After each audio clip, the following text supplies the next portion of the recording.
作物研究所的所长，吴春明教授。Директор исследовательского центра по 我们蔬菜花卉研究。новые, очень много продуктов, это что касается. 还有农产品的加工和质量安全产生了一些。解决中国农业农村经济发展动力。И мы также намерены углублять наши сотрудничество. Там более 6000 человек.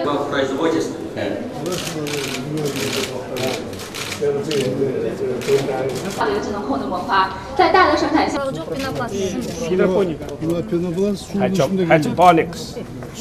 水耕栽培的，对，我们不用。但看到这个呢，是我们在项目上，在山东省，用它来自动的配肥，实现那个蔬菜的工业。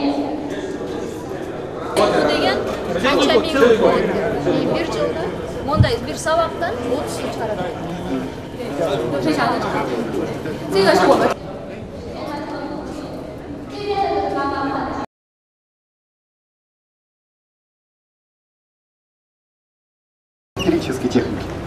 这是中国现在销量最大的一个轻卡的产品。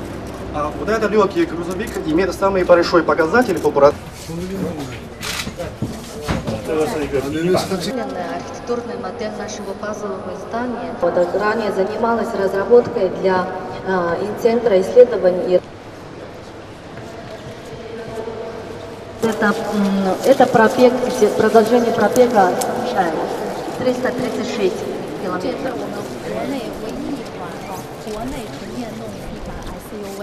Это вам хотела показать выставочный зал истории.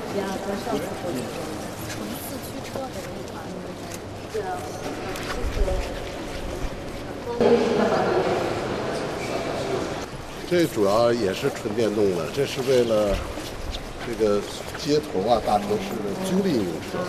Дальше это тоже вот электромобили, но это для аренды.